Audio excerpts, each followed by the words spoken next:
You're listening to the Cyberwire Network, powered by N2K.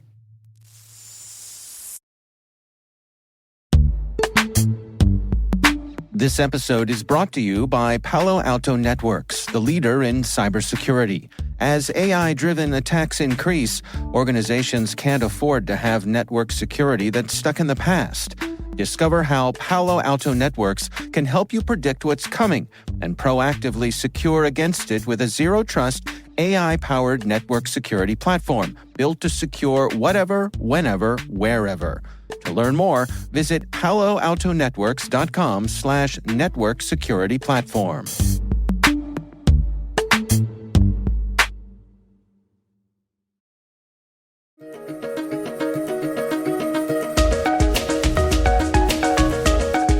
Hello, everyone, and welcome to the CyberWire's Research Saturday. I'm Dave Bittner, and this is our weekly conversation with researchers and analysts, tracking down the threats and vulnerabilities, solving some of the hard problems of protecting ourselves in a rapidly evolving cyberspace. Thanks for joining us.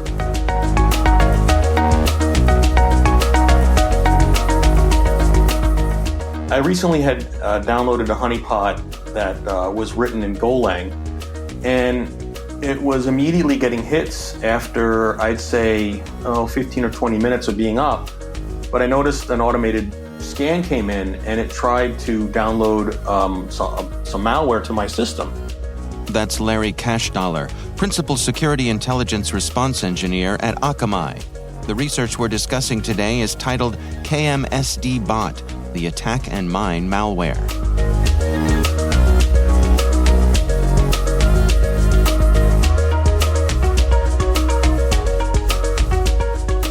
And normally the hits are just, SSH scanners and folks just looking to drop a XM rig on there and do some mining. But I noticed an automated scan came in, and it tried to download some malware to my system. I'm like, oh, that's interesting. The honeypot didn't download the malware because it's just not working properly yet. So I manually downloaded it and realized it was written in Go, and I'm like, oh, neat, a piece of Go malware. even more for you to continue your education in Golang, right? I've been working on learning how to reverse engineer malware or Golang malware, and I'm like, oh, so this will be something I can sink my teeth into. So I started digging into it, and I'm like, okay, this is actually kind of interesting. And then I started a document, just to sort of take notes and write stuff up. And then where I live in Florida, we got hit with a hurricane. So that kind of delayed my research for about 2 weeks. And then I got sick. So that delayed my research another week and a half. Insult to injury, right? This is just the real world interfering with the technical world, right? Yeah. And I'm guessing I had COVID, but I never tested positive, even though I kept testing, and I was pretty sick for a couple of days with a fever. But I just assumed it was COVID, and just stayed in my room, and my family stayed on the other side of the house. But after I started feeling better, I'm like, I'm going to go back to that botnet that I found and start poking at it some more. And one night during a bout of insomnia, I ended up in my office and decided I was going to poke at it. And I started digging into the malware, looking at the functions and disassembling functions and looking at the code. And I realized, I'm like, this thing looks like it has a pretty simple command and control structure where it sends a simple OX2, or it starts off with a null byte. It sends to the command and control server. The command and control server sends back a hexadecimal 1. And then the response is hexadecimal 2. And I'm like, okay, I'm going to sit and write a Golang program to emulate this malware to see if I can talk to the C2. And then this is 3:30 in the morning. And so then I managed to get this little piece of software to talk to this command and control server, and it's sending a heartbeat with the OX01, OX02 back and forth every second or so. I'm getting a response. I'm like, okay, neat. I'm talking to the C2, and then I see an attack command come in, and I'm like, wait. I'm like, attack commands are just in clear text. So I'm like, well, this is even neater. So then I wrote this little tool to log the attack commands, and then I actually detonated the botnet in my lab on a network where the outbound traffic is heavily throttled. It only can get I think 32 kilobits per second out. So if there's any attacks, it doesn't. Its damage is limited. Right. So I had it running there and was watching it for a couple of days, and then I saw that they actually had revised the malware and had another version of it that had more functions in it, and it actually had a new command and control server. So I'm like, okay, I'm just going to monitor this malware for a while, and then take notes and write it up. And I'm expecting to have 2 more blog posts on this malware after this. So there's a lot more to be told about it. So it's up and coming research. Yeah. Well, let's go through the things that you've discovered together here. I mean, starting out with just sort of some high-level stuff. What is the goal of these folks? What does it seem to you as though they're after? So in my research and in my mind and my observations, the malware seems to be specific to the gaming. Well, initially it looked specific to the gaming industry. It looked like it was specifically targeted in third-party GTA hosting servers. So for folks who aren't gamers, I'm not a gamer. I had to ask my 13-year-old son Max what there's a company called 5M that they host GTA servers on their network where you can actually run a GTA Grand Theft Auto server and have your friends connect to it and play on your own server. So it looked like it was specifically written to target those servers because there were actual functions in the code that said attack 5M, and the packets that were being sent had authentication tokens specific to the 5M protocol for their system. So what it looked like to me was it was something to send a packet to initiate either authentication or a session, and then just overwhelm the server and try and take it offline by just repeatedly saying, I'm going to start a session with you, and then just never respond. The malware also has the ability to mine crypto, which it has functions to actually start and stop a crypto miner. It has functions to load different random wallets that are in a list. And then I actually haven't seen it do any crypto mining yet in my observations of it. It's mostly been used for DDoS. But I figured that the people who wrote this initially, I think, wanted something that they could use to take down certain gaming servers and then mine crypto when in the interim. But this botnet can also be used to target arbitrary folks. So you can send a command to have it attack anything, not just 5M, which we'll get to some of the other targets that as this thing branches out.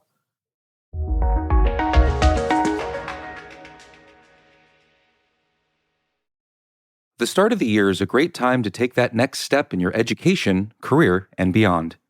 Rely on N2K certification prep to provide the tools to help boost knowledge, skills, and confidence to get you there.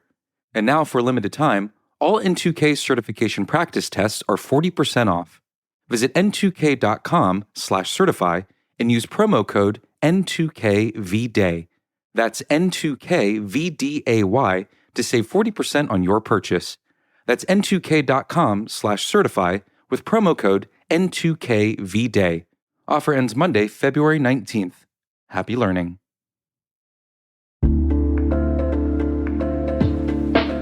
And now a word from our sponsor, 6 Sense. 6 Sense provides award-winning cloud-based automated endpoint and vulnerability management solutions to streamline IT and security operations. With its advanced platform, businesses gain complete visibility and control over their infrastructure, reducing IT and security risks and optimizing operational efficiency.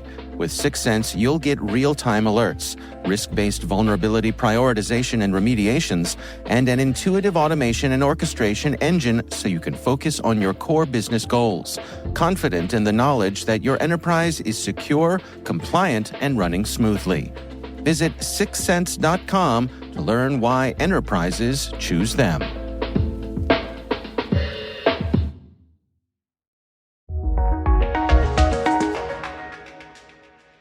So, in terms of the DDoSing, we hear about rivalries among different folks in the gaming world.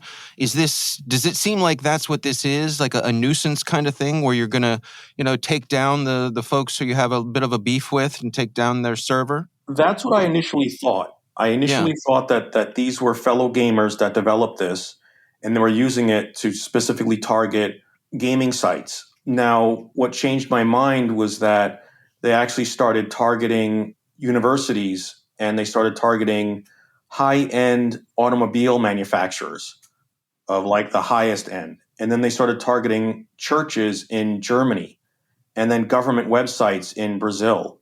So then I realized that it wasn't just a bunch of, gaming kids that were targeting gaming sites. This might be an actual botnet that either someone is renting out for a fee. You can target a specific site for X amount of time, for X amount of money, or it was being lent out to other folks who could, say, hey, I want to target this site for 60 seconds with a UDP attack. So it's something else was going on there because of the erraticness of the targets. So we're still monitoring the targets. It's actually been relatively quiet right now, but I'm sure it'll spin back up. And in terms of the sophistication that you think we're dealing with here, I mean, you mentioned that this is written in Golang, which is, my sense, is becoming more and more popular.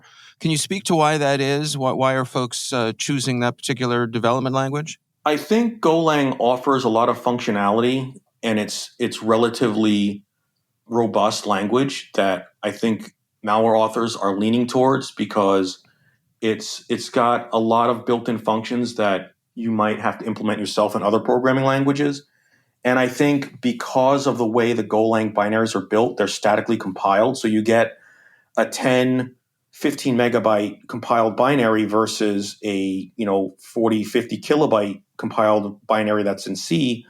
I think the malware authors are realizing that it's harder to reverse engineer Golang because it's more of a ball of spaghetti, really, is what the Golang binaries are. And the way Golang binaries organize their strings, the strings aren't just kept in the binary in certain areas. It's like one ball, and that ball is indexed and carved up to get the string that you want out of that section of the binary, and then used in the program. So it's more tedious for reverse engineers, I think, to edit or to not edit, but to reverse engineer a Golang binary. So I think that's why the authors are leaning towards it. So, in terms of defending yourself against this, what are your recommendations? I recommend that if folks have systems that are internet facing, they should either disable password authentication and only allow SSH key authentication, or they should ensure that their passwords are secure. Because this thing has a list of passwords that it can download and update from itself or from the command and control server. They have a list of passwords that can be dynamically updated, and they try those passwords over SSH at unsuspecting systems on the network, on the internet. And if you don't allow password authentication, there's no way they can get in through that method. Now, whether they make any adjustments onto how they infect systems is yet to be seen, but that's their primary infection vectors is weak SSH login credentials. And to what degree are they attempting to be stealthy here? Are they making a lot of noise, or they're trying to sneak around in the shadows? At this time, it seems like they're not being very stealthy. The command and control IP address is it's in the top list for malicious IP addresses that we've noticed this last 2 weeks. And it seems like the malware itself doesn't try to keep persistence. It doesn't try to add itself to cron. It doesn't try to do anything like that. And it just generally will run as whatever it's logged in as. So at this time, it seems like it's an initial implementation of the botnet, and it's not really trying anything too stealthy yet. I'm curious, just as a little aside here, could you give us a little bit of your insights when it comes to spinning up honeypots themselves? I mean, what sorts of things do you do as a researcher to make them most effective? I try to make them look as real as a legitimate system as possible.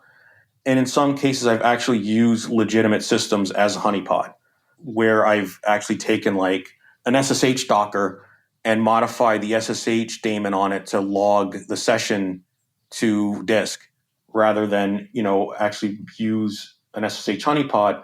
This was actually just a Docker image that was running with a backdoored SSH daemon. So that's some of the stuff that I'll do as a researcher to try and, get the bad actors to think that the system's a legit system when it's actually me monitoring their actions. And where do we stand in that arms race in terms of the bad actors being able to detect honeypots and folks like yourselves trying to make them look as real as possible? I feel like we're always neck and neck. It's cat and mouse. They think of something, and then we think of something, and then one of us outdoes the other one, and then the other person catches up, and it just seems to go back and forth.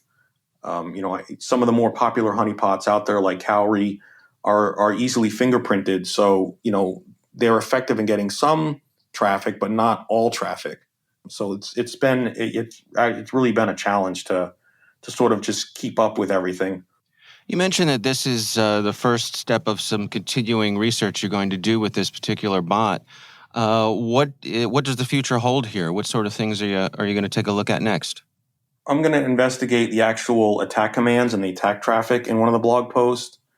And then we're gonna examine a misstep that the bot authors took when they were attacking a site, and I'll go into that when I actually write the blog post. But it's actually an interesting story.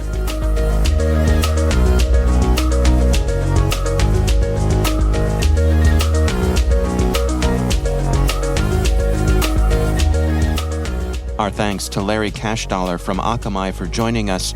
The research is titled KmsdBot, the Attack and Mine Malware. We'll have a link in the show notes.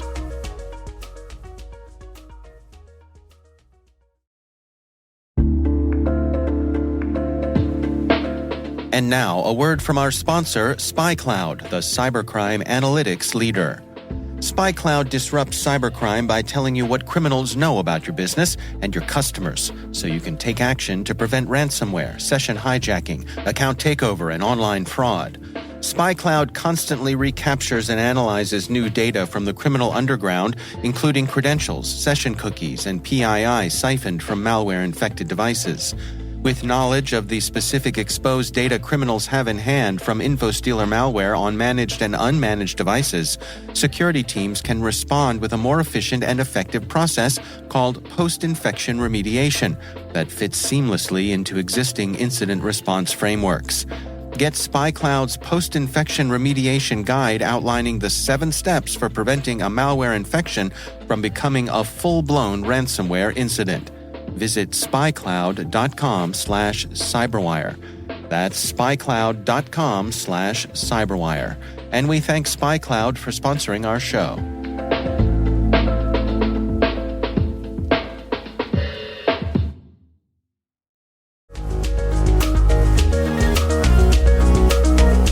The CyberWire podcast is proudly produced in Maryland out of the startup studios of Data Tribe, where they're co-building the next generation of cybersecurity teams and technologies.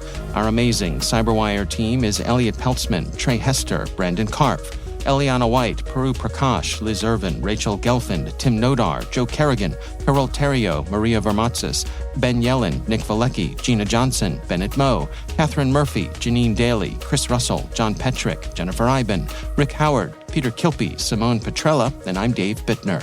Thanks for listening. We'll see you back here next week.